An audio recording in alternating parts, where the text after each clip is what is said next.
is a project being developed in part by LBO, a former top 10 Rivals player. Used to be the best Zetter in Rivals 1. Love me some Sentinels. Huge W. But double Kragg it up, so gotta keep some classics going.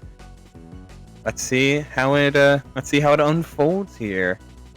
Always like seeing the wide array of backgrounds that have been coming, especially in Rivals 2.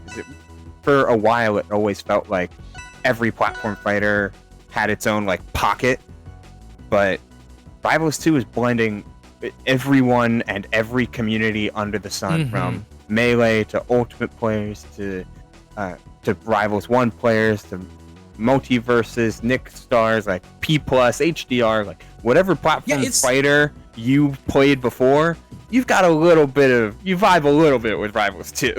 Yeah, I mean, and it's not even just the plat fighters, right? I mean, sometimes we got the Guilty Gear players, we got, some League of Legends players, we got everyone under the sun over here, and I'm glad to see everyone come on in. In the meantime, Outkast versus Ben, here we go. Kragg v Kragg, the classic of classics.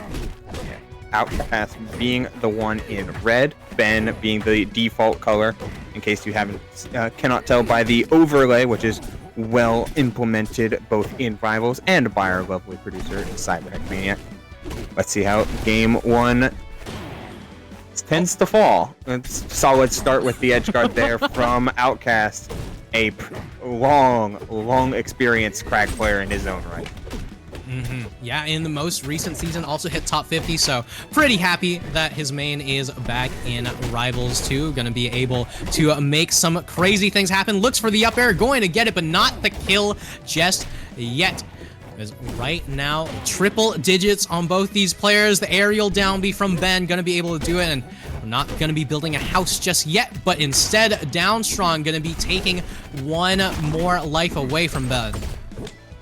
Yo, some of these conversions are insane. Kragg just gets to bully Kragg. This mirrors 7-3. It's nuts. Yeah, we talking about other plat fighters just looking like the Brawl Snake matchup at this point. It's just constant play from both of these players. Just constant hits back and forth, constant momentum shifts, but beautiful stuff from both of them. What? I'm so glad that that's not a suicide drop.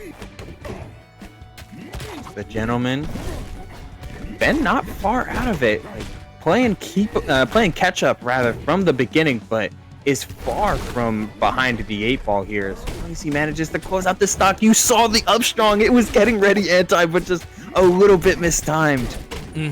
But one thing to note, Ubo, right? Ben has not taken much of any damage in the past minute, right? It's been Outkast just slowly falling behind the control from Ben. It's the adaptation from this player. But right now, the question is, can Ben seal out the stock, right? We've seen this question so many times.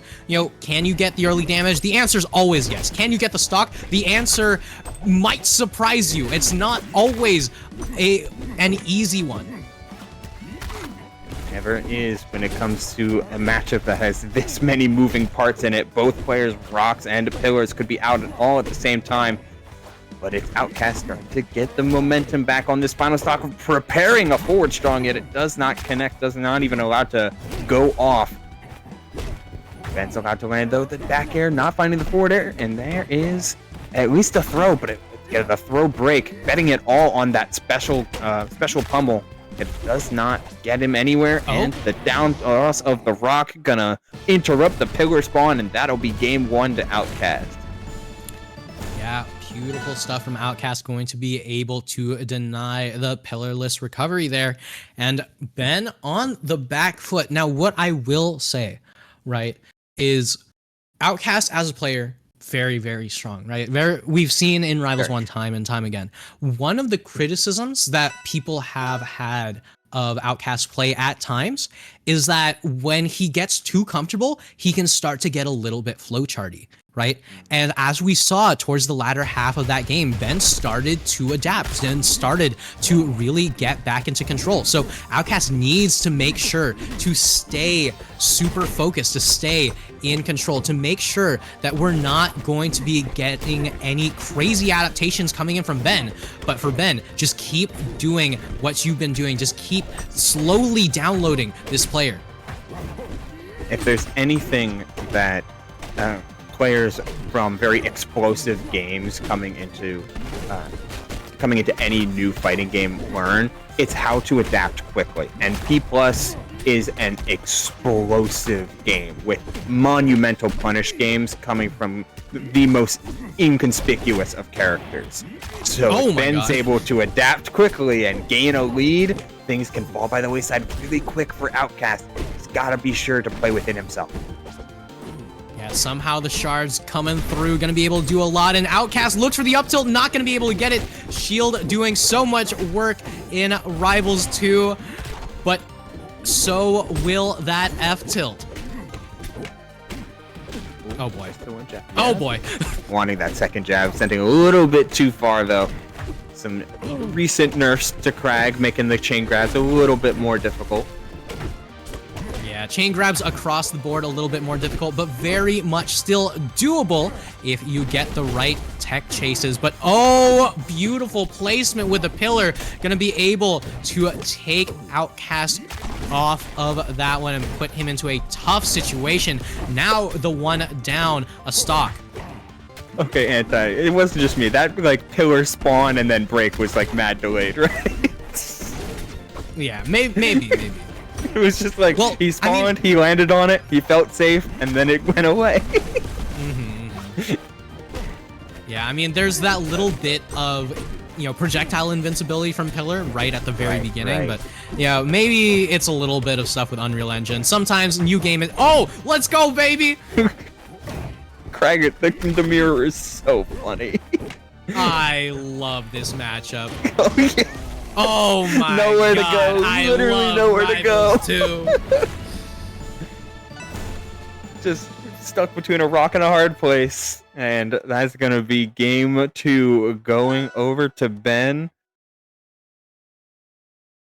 What a follow-up, what a setup. But that game, these games are going to be good. We've had some really crazy qualifiers. Both of our previous ones going to at least game 4. We could see another one here. We're definitely getting at least a game 4 in this set. I gotta say, Ben's got some haters in the chat. Parentheses affectionate, from what I can tell. But either way, game number 2. I love how both of these players literally always start the game with Rock Pool. It's literally always Rock Pool. It's just the Kragg classic. Rock his friend. That's where you want to be. Oh, with the jab. Setting up with the push off. Yeah, but in the meantime, we're seeing a little bit of extra tech coming in from Outkast, right? The tilt boost from earlier coming on in, making sure that the forward tilt was placed well against the shield, but Rivals 1 techs coming back is not going to have Drift DI at the very least, so Outkast not ready to have the proper DI against those fair chains. Getting hit by the second. Oh no, the forward air, it's gonna cement it. What an amazing challenge there from Ben, challenging the pillar pull, knowing when it was going to, where it was going to be in order to be right there, ready for the jab conversion into forward air. The proggy! Oh Let's my god. Get a little too comfortable on your opponent's pillar and getting the stock dropping instantaneously. You can't count out anything with Kragg on Rockwall, especially with that combo that Outkast, it's still going, even trying for everything in the trade benefiting him. So nice. This stock was perfect from Outkast, but can he finish the job? Yeah, job's not finished yet, Ubel, and there it is, back throw, looking for the shards, gonna be able to land one hit, but not gonna be able to land the kill just yet. And there it is, the spike with the pillar setup, and Outkast bringing back the Rivals 1 Classics in full force, and I just love the dichotomy of this set, Ubel. It's just back and forth, so many hits. but every one of them is, so many of them feel very superficial. Despite Ben's amazing amazing game start with 2 stocks very, very quickly, he hasn't netted a ton of damage that has felt super meaningful or has been a long-standing advantage. There's been a lot of stray hits. Meanwhile, Outkast, when he's gotten going, it has been smothering and oppressive. Oh, lucky that he got the reverse hit there, getting a little bit too far forward with that forward tilt. Now Ben actually gets a chance to get some advantage, stay going, but getting caught by the special getup. Outkast with a chance to steal this game right out from under the nose of Ben as he finds the back. Yeah, looks for the down air on the rock. Not going to be able to get the break cancel, but still looking for the opportunity. Gets the pillar, not going to turn into much. Beautiful parry, but jab check from Ben means that it's still going to continue. One forward air, off stage. Wants it. And another forward air. Drop zone. Pillar going to save Ben there. And I gotta say, Ben's looking mighty fine on the Kragg, and I love that we're seeing the Rivals 1 techs from Outkast come in clutch at times. Right, we've got the hit falls, we got the tilt boost, we've got the rock setups, but Ben's honestly using some of the Rivals 1 muscle memory against Outkast, right? Like those fair chains are things that in Rivals 1 you don't get hit by, because you DI in, you drift out, right? And in Rivals 2, we don't have drift DI. So because of that, your muscle memory says, hey, I'm going to DI in. All of a sudden, you're DIing into 3 fairs, right? There's none of that, you know, middle DI that you have to do in Rivals 2. It's much different. And because of that, Outkast in a bit of trouble. And that's some early meta, like new game, just kind of meta awareness. It's like, all right, I know your muscle memory has been built for this situation for 9+ years, but are you ready for the new game? Are you ready to rework your entire muscle memory? Sometimes it's hard to do on the fly, and in tournament where the nerves are high, and Ben taking advantage on that, plus just some generally strong and sound fundamental play to net himself a lead, albeit a small one here if Outkast can find the stock, which he's not able to off of that ledge interaction. Still picking it up, but you gotta work that extra bit. Yeah, Outkast just going to continue with these setups, but still not going to be able to find the kill. Another grab into forward throw, but still no real kill setups. And I don't know how many more times I can say it, Ubel. It's never a question of who can get damage, because the answer is everyone. Everyone here is a strong enough player to know their early percent bread and butters, their early percent damage combos.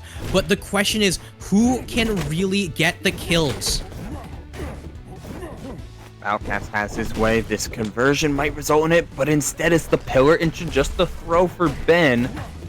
Here's an opportunity. Oh wow, Rock was there! Ready for the DI down in order to get an OMS attack, but the Rock paying dividends all the same. Outkast still behind the 8-ball as Ben looks for the back air conversion. Getting caught with Rock in hand is never where you want to be, but Kragg was just too slow to take advantage of it. And you can see Outkast trying to sneak back onto stage, not going to be getting parried, not going to be getting punished for the side B, but once again, just going to fall back to what he knows, going to fall back to what's comfortable here on the pillar, going to side B back onto stage. It worked the first time, it won't work the second time. Ben in control, triple digits on the Kragg, but as we've seen, Outkast tends to struggle to get these kills. Yeah, it almost seems like Outkast has a preference to stay within himself, and this tendency to stay like within safety rather than trying to make risks for damage or for big plays. And that's just not the same risk or same idea that Ben has. He's willing to press even at 112, make use of Kragg's weight, and make use of the situation, breaking the pillar! Going twice over for the stock, once to hit Kragg, the second to break the pillar, and the third to close down the game. That is going to be Ben L with a further an upset, taking down 2 of Rivals 1's biggest staples. in order to make his way into top 8, where he gets another Kragg ditto to playing against Grayson in winter semifinals.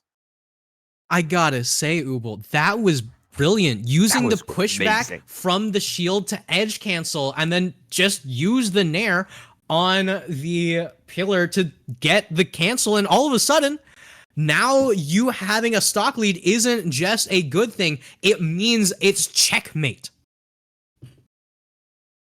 And that's quite a way to seal the deal. The Oklahoman making his way into top 8, gaining yet more points. All of the players that we saw in winners quarterfinals are guaranteed into top 12 already.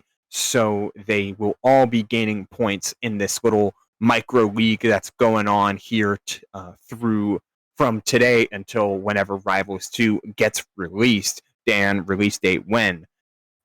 But getting that further in bracket into top 8 means all the more points for you to be the top 8 players at the end of the season for a Rivals 2 invitation when the release date is announced. Solid stuff. Amazing play thus far. This bracket's been a ton of fun, and some dark horses making it deep like Ben L and Taco Cat. It makes it even more fun to watch. Yeah, I mean, even sometimes when the names are familiar, things work out in ways that we don't necessarily expect. And I just love to see more players across the entirety of the gaming community just come on in, find a new game that we can enjoy together. And it has been an absolute blast to see each and every moment. And I'm glad to have been able to experience it with you here, Ubel. Likewise to you, Anti. But that is going to do it for us. It was an amazing event. I am really looking forward to more of this game when it comes out. More of this game throughout this weekend, because we still got a whole nother day where I'm going to be sinking my teeth into it. It's just a great time. Thank you for casting with me, Anti, and thank you, Cyberhex, for running